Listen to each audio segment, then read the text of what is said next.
brought to you by Sensodyne K। अभी लेके आए सेंसोडेंट के टूथ का करंट गॉन तो लाइफ का करंट ऑन। ईरान इजराइल दोनों जंग के मुहाने पर खड़े हैं। इजराइल बदला लेने की बात कर रहा है, उसने ईरान को धमकी भी दी है। इन सब के बीच एक चिट्ठी की खूब चर्चा हो रही है। ये चिट्ठी इजराइल के विदेश मंत्री ने 32 देशों को लिखी है। इसमें ईरान के एक सैन्य गुट को आतंकवादी संगठन घोषित करने की गुजारिश की गई है। ये कोई ऐसा वैसा गुट नहीं है, ये ईरान के सुप्रीम लीडर का खासम खास है। हम यहाँ पर बात कर रहे हैं इस्लामिक रिवोल्यूशनरी गार्ड्स कोर यानी IRGC की। IRGC की स्थापना 1979 में हुई थी इस्लामी क्रांति की रक्षा के लिए, मगर समय के साथ वो इतनी बड़ी हो गई कि ईरान की रेगुलर आर्मी कमज़ोर पड़ने लगी। आज के समय में IRGC के पास अपनी थल सेना है, वायु सेना और नौसेना है। विदेशों में ऑपरेशंस चलाने के लिए अलग फोर्स है। राष्ट्रीय सुरक्षा से लेकर विदेश नीति डिसाइड करने तक में उसकी भूमिका है। ये लिखित कानून और संविधान से ऊपर है। IRGC की ताकत एक सिंपल उदाहरण से समझिए। जब इजराइल पर अटैक का फैसला किया जाना था, तब ईरान ने अपनी रेगुलर आर्मी को नहीं चुना, बल्कि इसकी जिम्मेदारी IRGC को दी। अब अगर इजराइल काउंटर अटैक या सीधी जंग शुरू करता है, तभी IRGC फ्रंट पर होगी। ये जब होगा तब होगा। अभी इतना तो तय है कि IRGC और उसके कमांडर्स इजराइल की हिट लिस्ट में आ चुके हैं। तो आज के शो में हम जानेंगे IRGC की पूरी कहानी क्या है, IRGC बनाने के पीछे का मकसद क्या था और IRGC ईरान की रेगुलर आर्मी से ज़्यादा ताकतवर कैसे बनी। नमस्कार, मेरा नाम दिव्यांशी सुमराव है। आप देखना शुरू कर चुके हैं लल्लन टॉप का अंतर्राष्ट्रीय प्रसंगों से जुड़ा रोजाना का कार्यक्रम दुनियादारी, जहां आज बात IRGC की। साल 1941 में मोहम्मद रजा शाह पहलवी ने ईरान की सत्ता संभाली। वो ईरान को आधुनिक बनाना चाहते थे। उनकी छवि ईरान में एक लिबरल नेता की थी, मगर इस चेहरे में दूसरा चेहरा भी छिपा था। शाह अमेरिका के करीबी थे, सस्ते दामों पर उसे तेल बेच रहे थे। देश के आर्थिक हालात सही नहीं थे। आर्थिक मोर्चे पर कमजोर होने की वजह से उनका देश में विरोध बढ़ने लगा। शाह धर्म और शासन को अलग रखने की बात करते, वो हिजाब विरोधी थे, इसलिए धार्मिक नेताओं के निशाने पर रहते थे। इन्हीं धार्मिक नेताओं में से एक थे अयातुल्लाह रूहुल्लाह खुमैनी। शाह की नीतियों के खिलाफ झंडा बुलंद किया हुआ था, इसलिए उनको आम जनता का समर्थन मिला। उनकी लोकप्रियता बढ़ी। शाह को अपनी कुर्सी पर खतरा महसूस हुआ, सो उन्होंने खुमैनी को देश निकाला दे दिया। लेकिन उनके लेख और भाषण अभी भी ईरान पहुंच रहे थे, जिसके चलते शाह के खिलाफ देश में माहौल बनता गया। 1 फरवरी 1979 को खुमैनी 14 साल बाद देश वापस लौटे। उन्होंने इस्लामी गणतंत्र की स्थापना की। शाह और उनकी पत्नी ईरान छोड़कर चले गए, लेकिन ईरानी सेना के कई अफसर अभी भी शाह के वफादार बने हुए थे। खुमैनी को डर था आगे जाकर फौज कहीं बगावत ना कर दे, इसलिए उसी साल मई में Islamic revolutionary guards core IRGC की स्थापना की गई। IRGC को इस्लाम के सिपाही का खिताब मिला। उस वक्त खुमैनी ने IRGC के अफसरों से कहा था, आप जहां भी रहें अपने अहंकार को पनपने ना दें, शैतान से अपने आप को बचाएं। शुरुआती दौर में IRGC के 3 बड़े मकसद थे: इस्लामी क्रांति की रक्षा, ईरान की संप्रभुता की सुरक्षा और तख्ता पलट की साजिशों से बचाना। स्थापना के तुरंत बाद ही IRGC को अपनी ताकत दिखाने का मौका मिल गया। दरअसल 1980 का दशक ईरान और मिडिल ईस्ट के लिए उथल पुथल से भरा हुआ था। ईरान में हुई क्रांति के 4 महीने बाद इराक में तख्ता पलट हो गया। वहाँ सद्दाम हुसैन राष्ट्रपति बना। सद्दाम सुन्नी था। ईरान में शिया मुस्लिमों ने क्रांति की थी। सद्दाम को डर हुआ कि इस क्रांति की आग इराक के शिया मुस्लिमों तक भी पहुँच सकती है, इससे उसकी कुर्सी खतरे में पड़ जाती। इसी डर में उसने ईरान पर हमला कर दिया। सद्दाम लड़ाई को हफ्तों में खत्म करना चाहता था, लेकिन ईरान ने करारा जवाब दिया। इस वजह से लड़ाई खिंचती चली गई। इराक ईरान युद्ध अगस्त 1988 तक चला। अंतिम तक लड़ाई का कोई नतीजा नहीं निकल सका। आखिरकार इराक को पीछे हटना पड़ा। अमेरिकी मदद के बावजूद इराक मन माफिक नतीजा हासिल नहीं कर पाया, इसलिए इसको ईरान के लिए मनोवैज्ञानिक और रणनीतिक जीत माना गया। इसका श्रेय मिला IRGC को। उसने अपनी बेहतर स्ट्रैटेजी से इराक के कई हमलों को विफल किया, सद्दाम के विरोधी गुटों को अपने साथ लिया। अपने खुफिया तंत्र की मदद से पहले ही दुश्मन की चाल पता कर लेते थे। इस काम में IRGC की 4 यूनिट्स लगी हुई थी: Islamic liberation movements unit, irregular warfare headquarters, Lebanon guard और रमजान हेडक्वार्टर्स। युद्ध खत्म होने के बाद ईरान की सेना में फेरबदल हुआ। ढीले पुर्जों को टाइट किया जाने लगा। इसी क्रम में 4 यूनिट्स का कुद्स फोर्स में विलय कर दिया गया। तब से कुद्स फोर्स ईरान से बाहर के खुफिया ऑपरेशंस को लीड करने लगी। कुद्स का अर्थ होता है पवित्र। इस फोर्स का एक मकसद जेरूसलम को आज़ाद करवा के मुस्लिमों को सौंपना है, इसलिए कुद्स फोर्स को जेरूसलम फोर्स के नाम से भी जाना जाता है। IRGC की 8 शाखाएं हैं। कुद्स फोर्स के अलावा बाकी की 7 शाखाएं रिवोल्यूशनरी गार्ड्स के कमांडर इन चीफ को रिपोर्ट करती हैं। कुद्स फोर्स एक पैरेलल स्ट्रक्चर में काम करती है। ये सिर्फ और सिर्फ सुप्रीम लीडर के प्रति जवाबदेह है। कुद्स फोर्स IRGC की सबसे ताकतवर यूनिट है। विदेशों में हत्या, बमबारी, प्रॉक्सी गुटों से डीलिंग तक में इस यूनिट का नाम सामने आता है। डोनाल्ड ट्रंप जब अमेरिका के राष्ट्रपति हुआ करते थे तब उन्होंने आरोप लगाया था कि कुद्स फोर्स ने इराक में 2003 से 2008 के बीच 600 से अधिक अमेरिकी सैनिकों की हत्या की। सीरिया के सिविल वॉर में कुद्स फोर्स लड़ रही है। लेबनान के हिजबुल्लाह और यमन के हूती को हथियार और ट्रेनिंग कुद्स फोर्स ही देती है। 1 अप्रैल को सीरिया की राजधानी दमिश्क में ईरान के दूतावास पर हमला हुआ था। इसमें कुद्स फोर्स के 7 बड़े अफसर मारे गए थे। उसके बाद ही ईरान ने इजराइल से बदला लेने की धमकी दी थी और बदला लिया भी था। ये है कुद्स फोर्स की अहमियत ईरान में। अब सवाल ये आता है कि IRGC की बाकी यूनिट्स में क्या होता है। ग्राउंड फोर्स, ये थल सेना है, इसमें ग्राउंड ट्रूप्स को रखा गया है। एरोस्पेस फोर्स IRGC की वायुसेना है। नेवी समुद्री सीमाओं की रक्षा करती है। Security force, intelligence force, counter intelligence force और बासिज फोर्स। बासिज एक फारसी शब्द है, इसका मतलब होता है लोगों को एकजुट करना। बासिज फोर्स ईरान के अंदर असंतोष या विद्रोह को दबाने का काम करती है। इस पर चुनावों में फर्जीवाड़े करवाने के आरोप भी लगते रहते हैं। बासिज फोर्स का दावा है कि वो जरूरत पड़ने पर 6 लाख लड़ाकों को तैयार कर सकती है। कितनी ताकतवर है IRGC? International institute for strategic studies के मुताबिक IRGC के पास लगभग 2,30,000 प्रशिक्षित सैनिक हैं। ये रेगुलर आर्मी से आधे से भी कम है। फिर भी IRGC अधिकार के मामले में रेगुलर आर्मी से आगे है। इसकी सेना ईरान के 31 प्रांतों में तैनात रहती है। IRGC ईरान का बैलिस्टिक मिसाइल और परमाणु कार्यक्रम भी चलाती है। IRGC ने अपना बड़ा कारोबारी साम्राज्य भी खड़ा किया हुआ है, जिसमें डिफेंस, इंजीनियरिंग, कंस्ट्रक्शन क्षेत्र की कंपनियां शामिल हैं। माना जाता है ईरान की अर्थव्यवस्था में इनकी हिस्सेदारी 1/3 के करीब है। आज की तारीख में ईरान के कई एयरपोर्ट्स IRGC चलाती है। ज़्यादातर सरकारी कंस्ट्रक्शन के ठेके IRGC की कंपनियों को मिलते हैं। इसकी तुलना कभी कभी रूस की खुफिया एजेंसी KGB और पाकिस्तानी सेना से भी की जाती है। IRGC के अब तक 13 कमांडर इन चीफ हो चुके हैं। फिलहाल हुसैन सलामी के पास IRGC की कमान है। IRGC का राजनीति में भी अच्छा खासा दखल है। ईरान के कई राष्ट्रपतियों के करियर की शुरुआत IRGC से हुई। IRGC के कमांडर्स को सरकार में निर्णायक पदों पर नियुक्तियां भी मिली। कहा जाता है IRGC ऐसे किसी कैंडिडेट को चुनाव नहीं जीतने देती जो सुप्रीम लीडर के साथ तालमेल बनाकर नहीं चलते। ये तो हो गई IRGC की बेसिक कहानी। अब एक्सपर्ट कॉर्नर की तरफ चलते हैं। हमने इस मामले को विस्तार से समझने के लिए वेस्ट एशिया मामलों के एक्सपर्ट कमर आगा से बात की। उनसे पूछा, IRGC को रेगुलर आर्मी से ज़्यादा ताकतवर माना जाता है। इसका काम घर से लेकर विदेश तक में फैला हुआ है। ये सीधे सुप्रीम लीडर को रिपोर्ट करती है। ईरान में IRGC की ताकत को कैसे देखा जाना चाहिए? क्या इसको मिलिट्री स्टेट का उदाहरण कहा जा सकता है? और IRGC इस मुकाम तक कैसे पहुंची?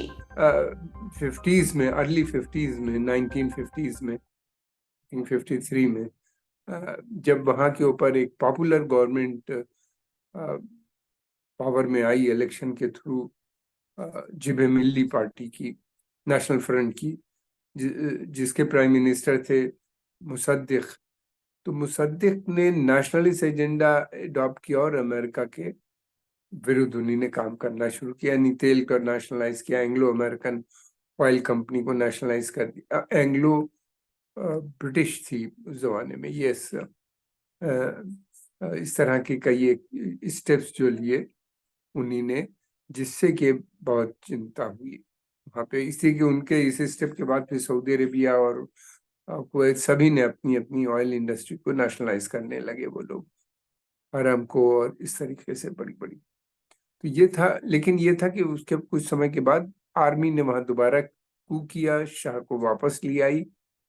तो इस्लामिक रेवोल्यूशन जब आ गया तो उनको इस बात का डर था कि अगर आर्मी रहेगी ये तो दोबारा अमेरिकन बैकडोर से आर्मी की मदद से आर्मी को करके पावर में आ जाएगी। तो उन्हीं ने ये बेसिकली सिपह पासदारान इनकलाब इस्लामी कहलाती है। ये फोर्स जो बनी, इसका काम ही मेजर है इस्लामिक रेवोल्यूशन जो था, इस्लामिक रिपब्लिक की मुहाफिज यानी प्रोटेक्शन को प्रोटेक्ट करना, इसका मेन काम ये है।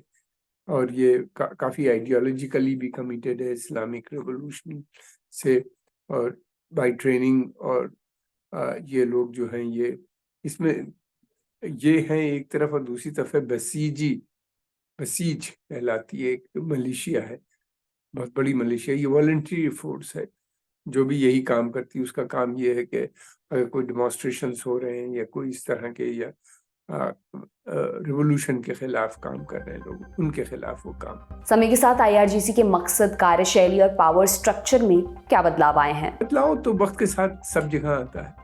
बहुत पावरफुल ग्रुप हो गया है ये। बदलाव इस तरह से आया है कि अब इनका रोल बढ़ता चला जा रहा है। मिसाइल प्रोग्राम, फिर उसके अलावा इंडस्ट्रियल प्रोग्राम, सेल्फ सफिशिएंसी भी गेन करते चले जा रहे हैं।